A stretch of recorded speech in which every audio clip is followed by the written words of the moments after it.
लोकसभा चुनाव 2024 की तैयारी में सभी पार्टियां लगी हुई है। जहां एनडीए सभी राज्यों में सीट बंटवारे को लेकर आश्वस्त दिख रही है, वहीं गठबंधन INDIA मतलब विपक्षी गठबंधन इंडिया में सभी राज्यों में माथापच्ची चल रही है। सबसे ज्यादा चर्चा उत्तर प्रदेश की हो रही है, क्योंकि उत्तर प्रदेश में समाजवादी पार्टी बड़ी पार्टी मानी जाती है, तो अखिलेश यादव ज्यादा सीटों पर चुनाव लड़ना चाहते हैं। लेकिन इंडिया गठबंधन के घटक दल कांग्रेस और आरएलडी भी कम सीटों पर मानने को तैयार नहीं है। इन सब के बीच जो खबर आ रही है, वो शायद उत्तर प्रदेश में सीट बंटवारे के विवाद को विराम देने वाला लग रहा है। अखिलेश यादव कितने सीटों पर चुनाव लड़ेंगे, ये मन बना लिया है और शायद इसमें गठबंधन के साथियों की भी सहमति होगी। बता दें कि इंडिया गठबंधन में सीट बंटवारे की कवायद शुरू हो गई है। जाहिर है, देश के सबसे बड़े राज्य यानी उत्तर प्रदेश में किसे कितनी सीटें मिलेंगी, इस पर सबकी नजर रहेगी। यहां गठबंधन के सबसे बड़े दल के रूप में समाजवादी पार्टी लगातार त्याग और बड़ा दिल दिखाने की बात कर रही है।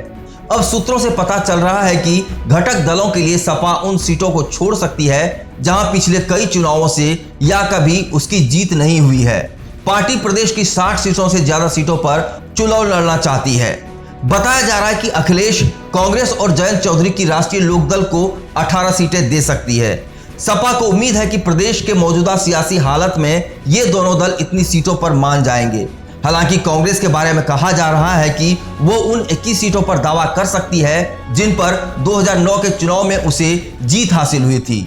रालोद प्रमुख जयंत चौधरी भी गठबंधन में अपनी पार्टी के लिए वेस्ट यूपी की कई सीटों पर दावा कर सकते हैं। इंडिया गठबंधन में जल्द ही राज्यभर बैठकें होनी है, जिनमें पार्टियों के बीच सीट बंटवारे का मंथन किया जाएगा। सूत्रों का कहना है कि सीट बंटवारे के वक्त समाजवादी पार्टी ऐसी सीटों पर दावा नहीं करेगी जहां उसकी स्थिति कमजोर है या फिर जहां अतीत में पार्टी की हार होती आई है। वैसे यूपी की अमेठी और रायबरेली सीट पर समाजवादी पार्टी पहले भी अपना प्रत्याशी नहीं उतारती रही है। इन दो सीटों पर कांग्रेस से गांधी परिवार का उम्मीदवार होने के नाते सपा यहां चुनाव नहीं लड़ती रही है। 2019 के चुनाव में स्मृति ईरानी ने राहुल गांधी से अमेठी सीट छीन ली थी, जबकि रायबरेली सीट पर सोनिया गांधी ने कांग्रेसी कब्जा बरकरार रखा है। सूत्रों का कहना है कि इन दो सीटों के अलावा हो सकता है कि अखिलेश गाजियाबाद, नोएडा, बागपत, अलीगढ़, मथुरा, हाथरस, आगरा, पीलीभीत, धौरहरा, वाराणसी, बस्ती, सुल्तानपुर, लखनऊ और कानपुर सीट पर भी दावा न करे।